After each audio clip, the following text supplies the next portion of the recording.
Hello, it's Danny at DB Apiary, and I called around the other day and asked if I could find anybody with some used hive equipment to maybe help out some people that are going to start, or just help put swarms in so I can help people start with a swarm or something. And I had this fella call me. His dad had went to a retirement home and he had all these. He had more equipment too, but it was pretty rotted out. And I mean, I couldn't even hardly pick it up, so it was too rotten to handle. But this stuff here was all in a van. Put his dad in a nursing home. His dad had home built all this stuff. Till he put duct tape over the entrances. And the bottom boards are just solid bottom boards, nailed right to the box. He didn't tongue and groove, you know, do any kind of fancy corner or anything like that. He just did regular old pine corners. And like there, he made an entrance. Got duct tape over that one, but as you can see, like over here on this one, it just has a cutout for the entrance. That bottom board split on him a little bit.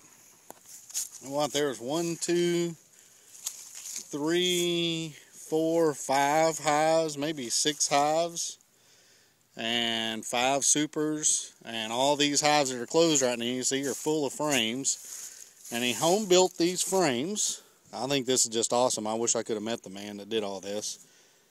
But, you know, that's a solid board on top. And he cut a groove down the center. Put a couple nails in there and glued it. Yep, it looks like it's glued. And on the bottom, it's a solid bottom board. And he glued one strip, and the other one's just taped on there. And I'm going to guess he planned on, you know, putting his wax down through the center here, or sticking it up through the center here just a little bit and then lower it back down and stick it between those.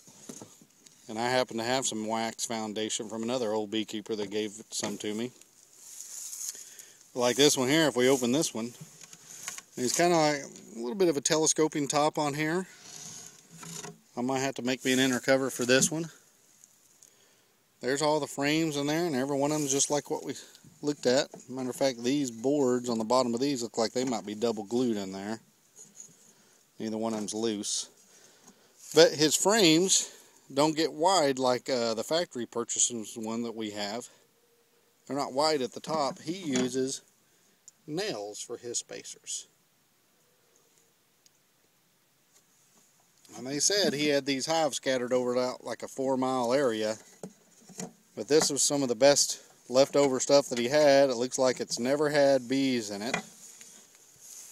And I was able to scoop it all up and bring it home.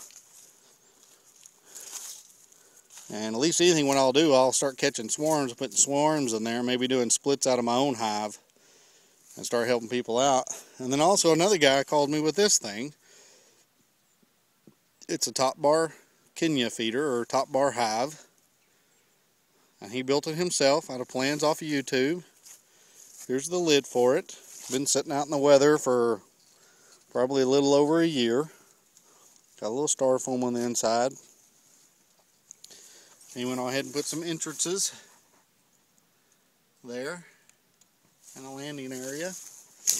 And around on the other side, that's there, he put an entrance on each end there too. Or also. And then he also put, let's see how he got this open. There was a board across here. I pulled it out.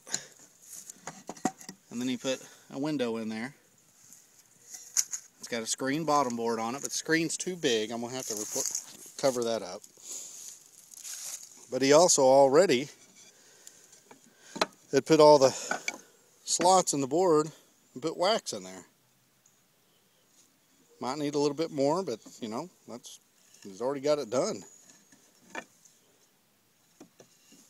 And then he also made a stopper board. He put it on there as F board. I don't know what F stands for. But it has them all numbered. This thing is ready for bees, I would say. I'm going to have to do some more checking on it. I've never ran a top bar hive, but I wanted to do one this year.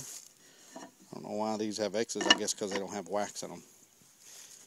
But I was able to pick this all up, and none of it's had bees in it. So that's the bonus. I don't have to worry about any kind of wax moth eggs. I hope not. I'll do a good inspection on them. I never know what you can get from just a few phone calls asking questions.